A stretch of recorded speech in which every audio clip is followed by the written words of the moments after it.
race it. I'll pay whatever the fare is." The driver then said, "But the problem is, there's no space in the front of the ambulance, and in the back, is there a corpse?" Before the driver could finish speaking, the man interrupted. "Oh, that's not a problem. Ulash can go with it. His mother has passed away. Now, there's nothing left in his heart to fear. Please, just take him with you." The helper got down and opened the back door, and the woman got into the vehicle. The man also paid the fare and started walking in the opposite direction. The driver started driving the ambulance again. After driving for a while, the driver and the helper heard sounds of a scuffle coming from the back of the vehicle. It seemed like two people were fighting over something in the back. The vehicle was even swaying a bit from side to side because of the commotion. At the same time, the driver again heard that pitiful voice. The same male voice on the verge of tears kept saying, "Sir, whom have you let into the vehicle? Please let me out of the car. Please let the woman out." The plea was so heart-wrenching and trembling with sobs that the driver couldn't ignore it. Meanwhile, the faint sounds of scuffling continued inside the vehicle. In the midst of all this, he pulled the car over to the side of the road. As soon as he stopped the car, the scuffling sounds from the back also ceased. Just then, the woman in the back spoke up in an angry voice. "What's the matter? Why did you stop the car?" The driver was about to say something hesitantly, but at that moment the woman became even more agitated and said, "Didn't I tell you my mother has passed away? Even then you've stopped the car like this. Hurry up and drive." After the car started moving again, the sound of that scuffle resumed. At one point, the woman from the back said, "Stop the car. I'll get off here." Hearing the tone in her voice, the driver stopped the car. The driver and the helper were surprised to notice that there were no houses on either side of the road, just fields of crops on both sides. As the helper got out and opened the back door, the woman stepped out of the car in an instant. She disappeared into the darkness of the crop field beside the road. After that, without any further trouble, they drove the car to the boy's local police station in the middle of the night, and with the help of the police there, they took the body to the boy's house. This time, when they opened the car door to take the body out, they saw that fresh blood was flowing from the right leg of the corpse. The blood had soaked the ambulance stretcher and was dripping onto the floor of the ambulance. Everyone was genuinely shocked by this, because the boy had died a long time ago. Normally, after so much time has passed since death, the blood in a body clots. So seeing fresh blood coming from the corpse was truly terrifying and almost impossible. They started looking for the source of the blood. He saw a round wound near the thigh of the corpse's right leg. It looked just like the kind of wound you get when a leech sucks blood for a long time. Even then, fresh blood was still oozing from it. The body was then washed, shrouded, and prepared for burial. After the funeral prayer, the body was taken to the cemetery for burial in the middle of the night.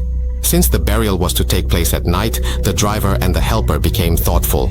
As the body was being lowered into the grave and the bamboo sticks were being arranged, the driver and the helper stood a little distance away from the grave. Suddenly, they noticed that just a few graves ahead, a boy of about 16 or 17 years old was sitting on the ground, staring intently at them. The boy was crying uncontrollably. They thought he might be a friend of the deceased, and that was why he was crying so much over his friend's death. But after a while, they noticed that the boy was looking only at them and kept crying, not looking at anyone else. Upon closer observation, they realized that no one else seemed to notice the boy at all. At that point, the whole thing started to feel quite frightening and strange to him. After the burial was finished and they began their journey home, the driver noticed in the car's headlights that the same boy who had been crying in the cemetery was now sitting by the side of the road, looking at him just as before and still crying. The driver kept seeing the boy like that by the side of the road every so often. He became quite frightened. Only one question was on his mind. Why did he keep seeing the boy again and again even after leaving him behind? And why was the boy crying while looking only at him? Lost in these thoughts, he drove a little further and once again saw the boy by the side of the road, looking at him and crying. As the driver looked at the boy again, the helper suddenly screamed. Hearing the helper's scream, the driver looked ahead and saw a fast-moving freight truck speeding towards them from the opposite direction. Before he could react, the truck crashed forcefully into the ambulance. With the accident, both the ambulance driver and the helper lost consciousness, but just a few moments later, they regained consciousness. The driver and the helper saw Nothing had happened to them. There was no trace at all of the truck they had just collided with. Everything else was perfectly intact. After a while, regaining his composure, though still a bit shaken, the driver started the vehicle again. A little further down the road, he noticed once more the same boy was sitting by the roadside staring at him. The boy kept crying continuously, and as they looked towards the end, they had another accident just like before. After losing consciousness for a few moments and then coming to, they saw that everything was fine and normal again.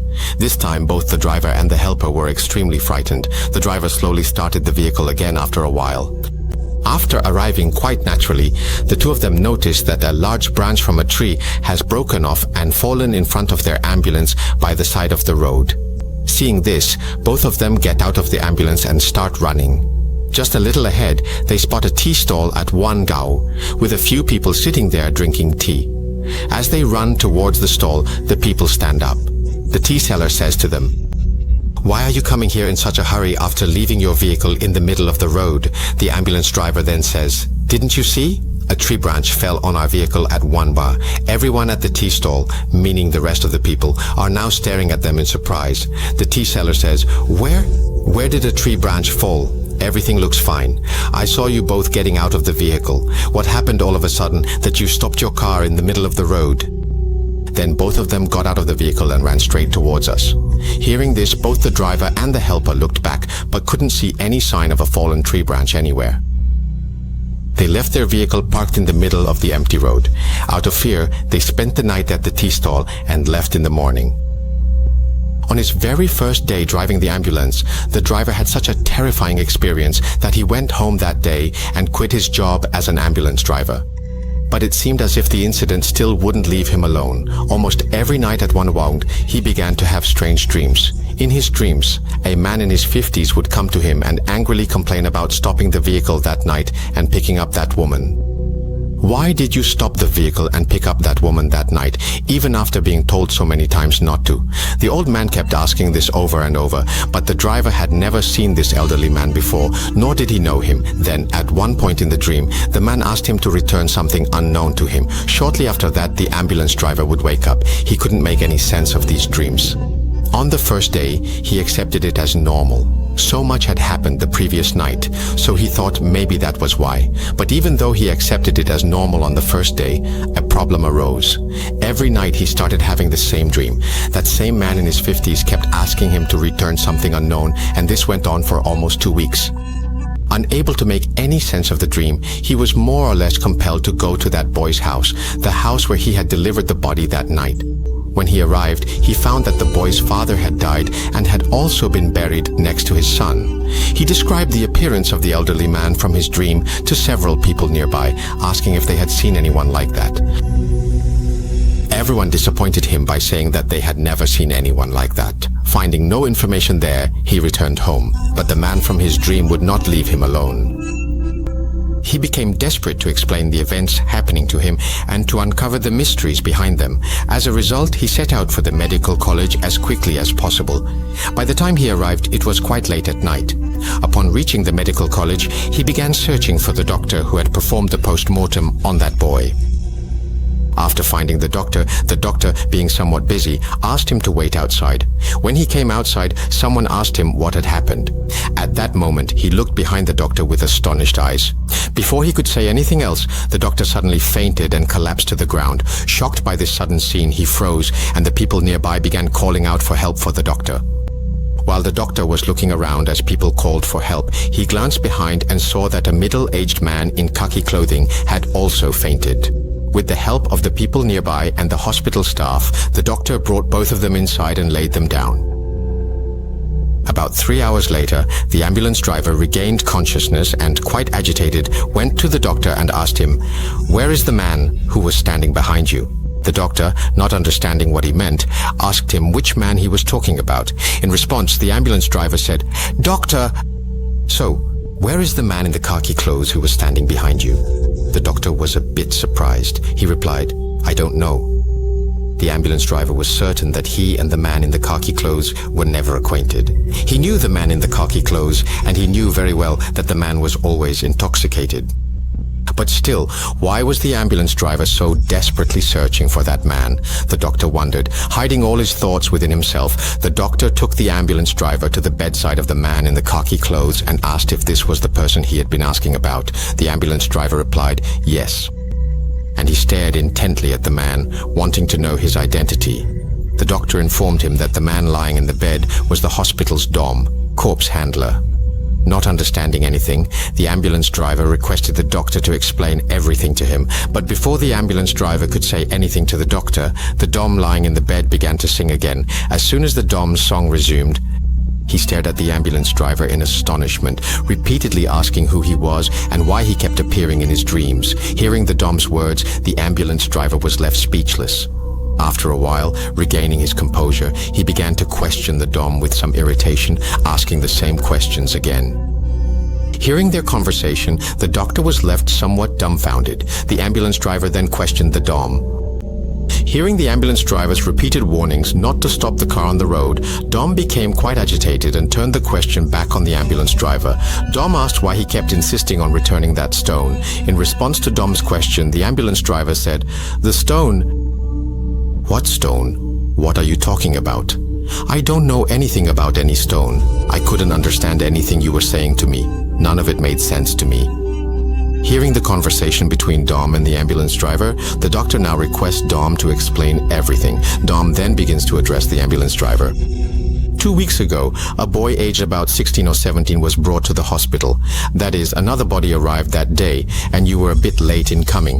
I started the autopsy on that body alone, because I have experience performing autopsies on over 200 bodies before. As I began to cut near the throat of the body, my hands started trembling.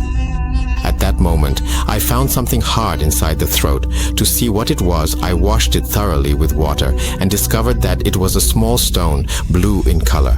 The stone looked very valuable to me, so I decided to keep it for myself. Since I sometimes indulge in drugs, selling the stone could cover the cost of my habit for many days.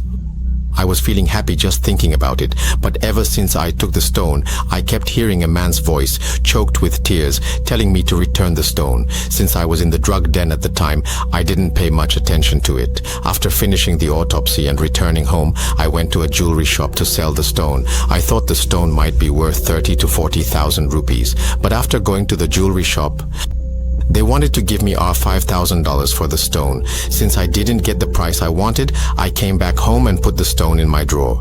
The next day, I went to another jewelry shop, and there too, they offered $5,000 for the stone. This time, without thinking any further, I sold the stone. I felt somewhat happy inside after selling the stone for $5,000, because at that moment, $5,000 was a lot of money for me. After selling the stone, I spent 300 rupees from that money at home, and before going to bed, I put for 700 in my drawer.